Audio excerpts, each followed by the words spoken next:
Hello to all the viewers, स्वागत है आपका अपने चैनल अद्भुत टाइम जोन स्टडी में। तो आज हम लेके आए हैं ग्रेविटेशन का सेकंड पार्ट, है ना।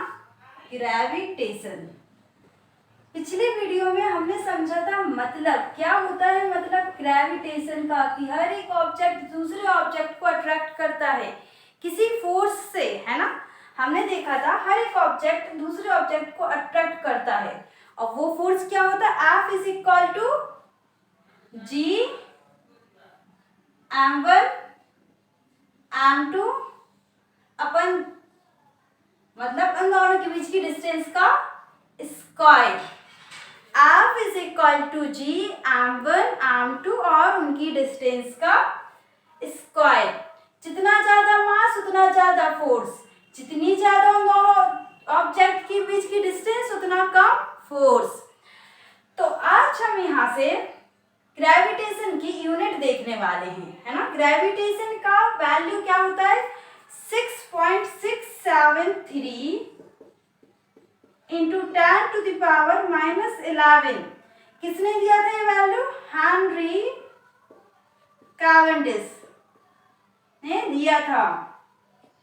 तो आज हम इसका देखते हैं क्या यूनिट। यहां से अगर हम जी की वैल्यू निकालेंगे तो क्या होगा, एफ डी डिनोमिनेटर से जाएगा न्यूमरेटर में, एफ डी का स्क्वायर इधर इज इक्वल टू ये चला गया तो यहां पर क्या बचा, जी m1 m2, है ना। नेक्स्ट में देखिए g का क्या होगा, यहां से F D square m1 m2 यहां से नीचे आएंगे तो नीचे आ गए, यहां से नीचे आ जाएंगे m1 m2 और यहां पर बचेगा g ग्रेविटेशनल कांस्टेंट। अब फोर्स की यूनिट क्या होती है, फोर्स की यूनिट होती है न्यूटन। इसको थोड़ा सा इधर लिख रहा है, फोर्स की यूनिट क्या होती है, न्यूटन दिख रहा है, एक मिनट। क्या होता है जी, थोड़ा सा इस तरफ लिख दे रहा है, इसको क्लियर हो जाएगा, देखिएगा। F is equal to G is equal to F T square upon m1 m2। दिख रहा है क्या ये, हाँ। तो यहां से F की वैल्यू होती है न्यूटन। न्यूटन फोर्स न्यूटन में होता है, डिस्टेंस होता है मीटर पे, पर मीटर का स्क्वायर, मास केजी में, दूसरा मास भी केजी में। क्या चीज समझ में आ रही है, तो इसको ऊपर लिख रहे हैं यहाँ पर। G is equal to newton को n से रिप्रेजेंट करते हैं, न्यूटन m मीटर का square upon KG into KG, KG का स्क्वायर। तो क्या हो जाएगा यहां से, न्यूटन मीटर स्क्वायर और केजी स्क्वायर ऊपर जाएगा तो बन जाएगा पर केजी स्क्वायर, है ना। तो ये चीज आपको समझ में आई, न्यूटन मीटर स्क्वायर पर केजी स्क्वायर कहां से आया, ठीक है। आज हम एक नया कॉन्सेप्ट लेने वाले हैं, उसका नाम है फ्री फॉल। फ्री फॉल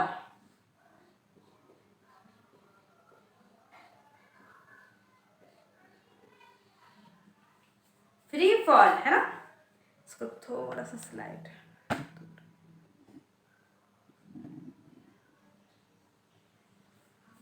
है ना। उसका हम लेने वाले फ्री फॉल का कॉन्सेप्ट।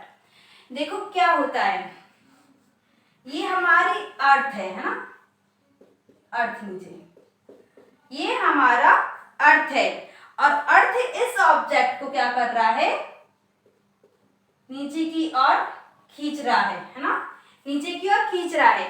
किस फोर्स से, ग्रेविटेशनल फोर्स से खींच रहा है ना। ये अर्थ खींच रहा है, दो ऑब्जेक्ट के बीच में ग्रेविटेशनल फोर्स, तो ये खींच रहा है।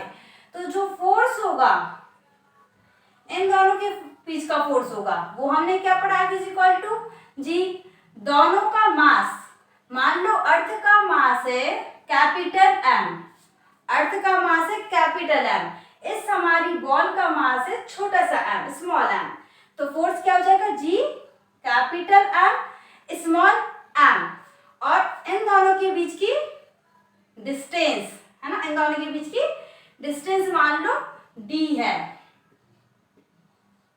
क्या डी स्क्वायर से इन दोनों को खींच रहा है। ठीक है, तो फोर्स क्या हो जाएगा G capital M small M upon D का स्क्वायर।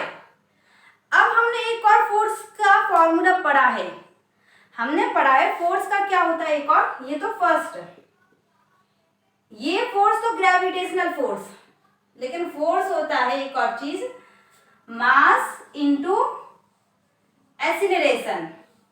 इस पे कितना फोर्स लग रहा है एम, और इसका एक्सीलरेशन ए, मास इनटू एक्सीलरेशन, जहां पर ए है एक्सीलरेशन।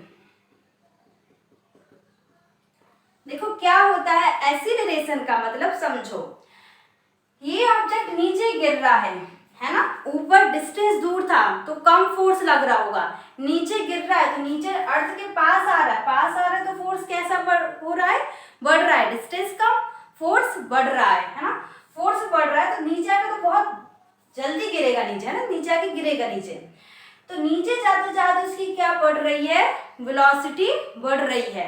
मान लो यहाँ से ड्रॉप किया तो यहाँ पर वेलोसिटी थी 0, और फिर यहाँ पर पहुंच के मैक्सिमम वेलोसिटी हो जाएगी ना, गिरेगी तो वेलोसिटी बढ़ेगी, मान लो 3 पे बढ़ी या मैक्सिमम वेलोसिटी हो गई है ना, इस तरीके से मैक्सिमम वेलोसिटी हो जाएगी, है ना।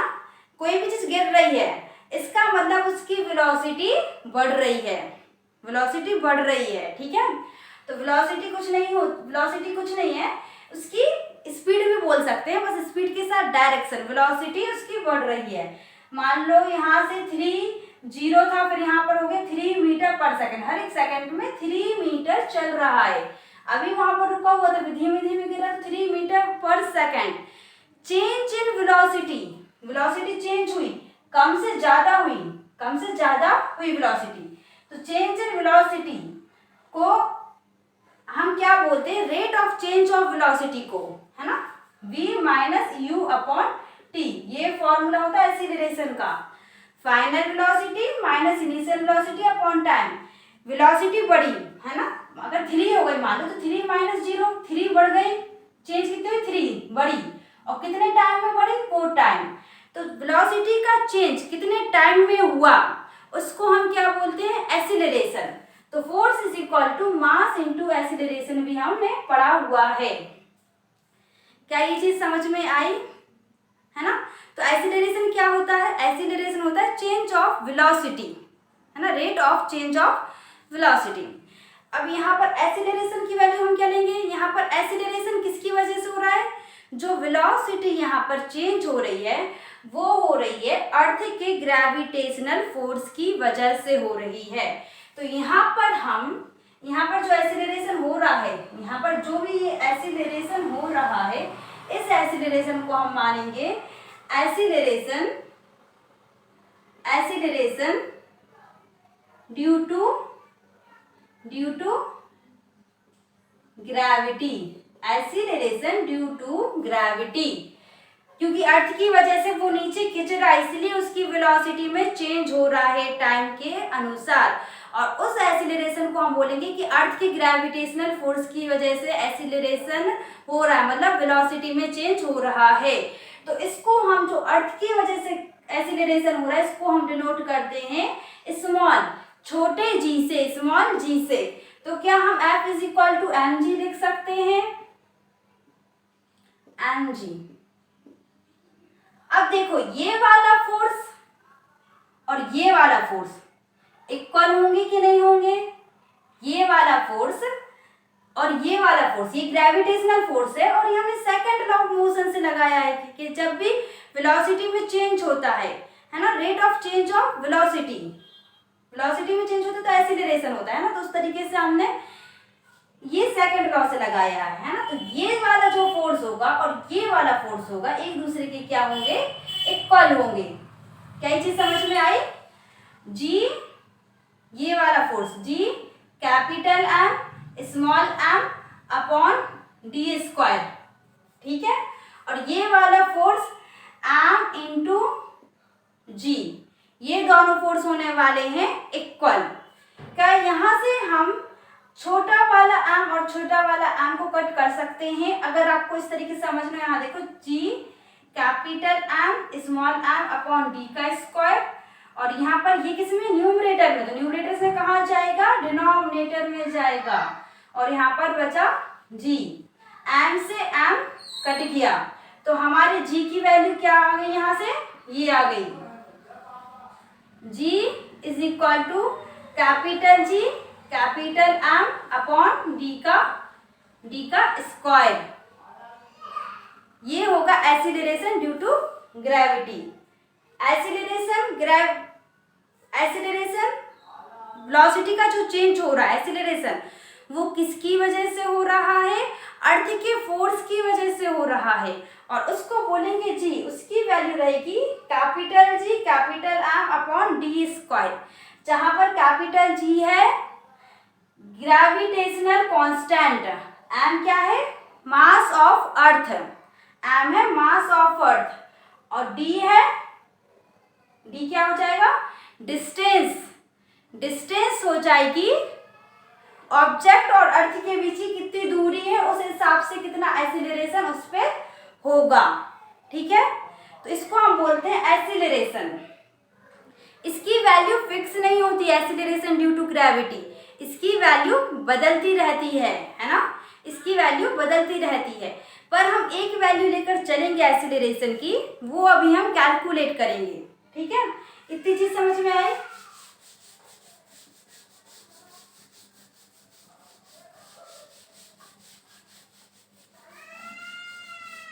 अब देखो हमारा यहां से क्या आ गया था, G is equal to G M upon D square, ठीक है। यहां से देखो ये अर्थ है, और मान लो सपोज कर लो इस तरीके से कोई ऑब्जेक्ट है, इसको खींच रहा है ना, और ये बिल्कुल उसके सरफेस पर रखा हुआ है, अर्थ के सरफेस पर रखा हुआ है, तो इन दोनों के बीच की दूरी कितनी होगी, ये होगी लगभग अर्थ की रेडियस, ये जो छोटी सी डिस्टेंस होगी ना, वो ऑब्जेक्ट की रेडियस, इसको हम निगलेक्ट कर देंगे, हटा देंगे, कोई नहीं, इतनी सी छोटी को क्या कैलकुलेट करना, सिर्फ हम अर्थ की रेडियस लेंगे। तो यहाँ से हम क्या लेंगे, जी एम, और इन दोनों के बीच की दूरी सिर्फ अर्थ की रेडियस, तो अर्थ का हम क्या लेंगे, रेडियस का स्क्वायर लेंगे। यहां से हमारी जी की वैल्यू क्या आने वाली है, इसकी वैल्यू होती है 6.67 इंटू 10⁻⁻11 होती है न्यूटन मीटर स्क्वायर पर केजी स्क्वायर। मास कितना होता है अर्थ का, लगभग 6 इंटू 10⁻24 केजी ये होता है ना, और रेडियस कितनी होती है 6.4 इंटू 10⁻6, ये होती है अर्थ की रेडियस, 6.4 इंटू 10⁻6 है ना। तो इसका हम क्या करेंगे, स्क्वायर करेंगे, इसका करेंगे हम स्क्वायर। अब इसके बाद हम इसको सॉल्व करेंगे जब जी की वैल्यू निकालेंगे, है ना, तो इसकी वैल्यू आ जाएगी, इसको हम क्या कर ले रहे हैं, कैलकुलेट कर ले रहे हैं, 6 7 जो 42, 6 6 36 440, 6 6 36 440, 40.02 समथिंग आ रही है, 6 7 42, 6 6 36 440, 6 6 36 440 इंटू 10⁻⁻11। देखो यहाँ पर भी 10⁻⁻ और 10⁻⁻ इनटू में है, जब बेस सेम हो तो 10 लिखा और पावर को हम क्या कर दे रहे हैं, ऐड कर दे रहा है, ये पावर -11 और एक पावर +24, ठीक है। इसके बाद यहाँ पर अगर हम 64 का स्क्वायर निकालेंगे तो लगभग आएगा 4096, 64 का स्क्वायर आएगा 4096, है ना। यहाँ पर मल्टीप्लाई करके देख लेना आप, 64 इंटू 64 इस तरीके से, तो लगभग आ जाएगा 4096। और एक दो के बाद हम डेसिमल पॉइंट रख देंगे इनटू इसका स्क्वायर, क्योंकि इसका पूरा स्क्वायर है 10 टू द पावर 6, यहाँ पावर का इसमें मल्टीप्लाई होता है 2 6 12, है ना, ये इस तरीके से मल्टीप्लाई होता है। इसके बाद क्या यहाँ तक समझ में आया, है ना। इसके बाद हम आगे देखेंगे यहाँ से, है ना। जी की वैल्यू 40.02 और यहाँ पर क्या है 40.96, 40.96 और यहाँ पर देखो into 10 to the power -11 plus 24, है ना। और ये -12 है, तो इधर जाएगा तो +12 में हो जाएगा, ये भी 10 की पावर है, ये -12 है, तो ऊपर जाके हम किस में लिख देंगे +12 में लिख देंगे इसको, ठीक है। इसको हम सॉल्व कर लेंगे 24, यहाँ पर 10 टू द पावर कितना आ जाएगा 24, 34, 36, है ना, 24 2 4 2 6 36, 36 में से 11 माइनस किए तो कितना लगभग 25 समथिंग आ रहा है ना, 10 टू द पावर -12। अच्छा एक मिनट, रेडियस यहाँ -6 में नहीं थी, सॉरी यहाँ 10 टू द पावर 6 था, धोखे से हो गया, मतलब नोटिस नहीं किया, 10 टू द पावर 6, 2 6 जा 12, तो यहाँ पर क्या 12 है, तो ये ऊपर जाएगा तो किस में होगा -12 में होगा, है ना।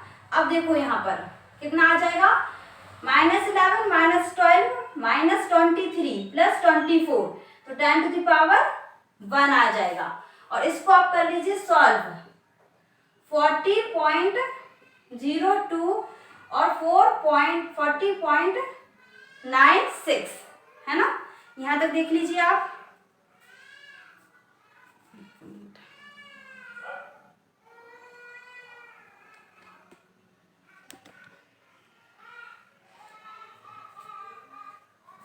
जस्ट अ सेकंड,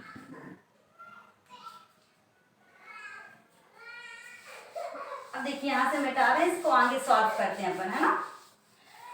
तो इसको हम सॉल्व कर ले रहे हैं, देखिए ये हो जाएगा 40.24002 और ये 4096, है ना, कैंसिल हो जाएगा, तो लगभग, और 10 टू द पावर 1, इसको आप कर लीजिए सॉल्व और देख लीजिए कितना आ जाएगा 40.02, लगभग ये आ जाएगा 0.98 इंटू 10 टू द पावर 1।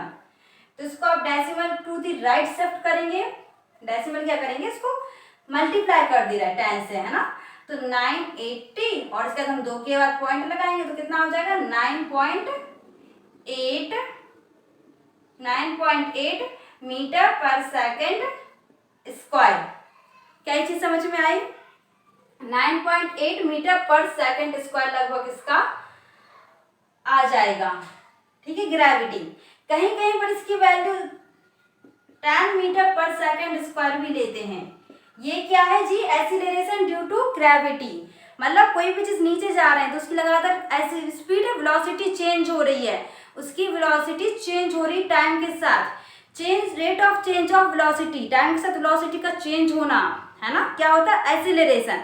और ये वेलोसिटी चेंज क्यों हो रही है, क्योंकि नीचे डायरेक्टली अर्थ खींच रहा है ना, अर्थ खींच रहा है, कौन से फोर्स के साथ, ग्रेविटेशनल फोर्स के साथ, उसकी वजह से उसकी वेलोसिटी चेंज हो रही है। ऊपर तो दूर था तो ठीक है कम वेलोसिटी थी, पर जैसे नीचे जाएगा तो ज़्यादा होगी, तो ये जो एक्सीलरेशन होगा, वेलोसिटी चेंज होगी ना अर्थ के ग्रेविटेशनल फोर्स के कारण, इसको बोलते हैं acceleration due to the gravity, ठीक है। तो इसकी वैल्यू लगभग इतनी आ जाएगी 9.8 मीटर पर सेकेंड स्क्वायर या 10 मीटर पर सेकेंड स्क्वायर। इसको बोलते हैं फ्री फॉल। फ्री फॉल का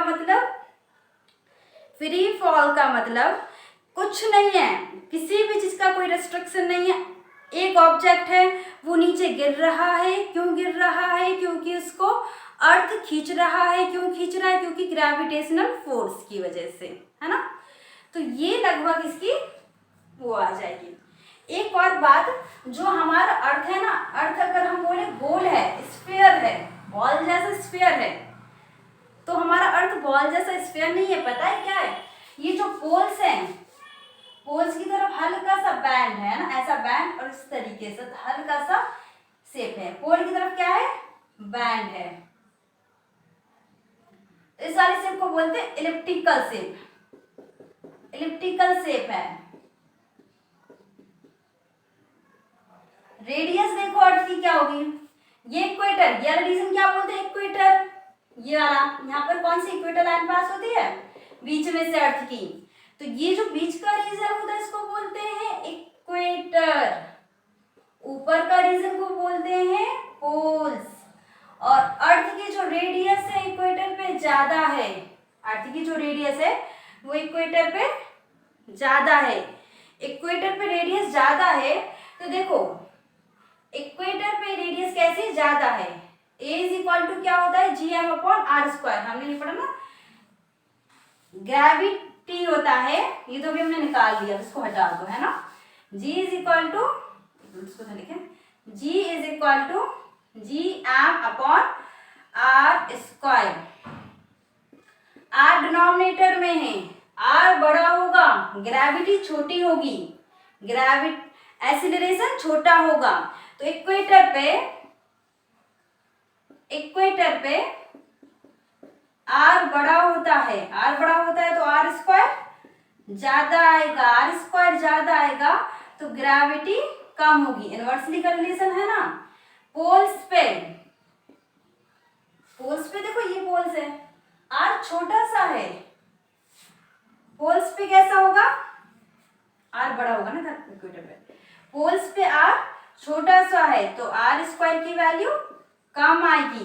r² की वैल्यू कम, डिनोमिनेटर कम, तो ग्रेविटी ज्यादा, तो यहाँ पर ग्रेविटी हमारी ज्यादा आएगी। क्या ये चीज समझ में आई? है ना। तो ये था हमारा फ्री फॉल। Thank you. इसके आगे हम डिस्कस करेंगे नेक्स्ट वीडियो में।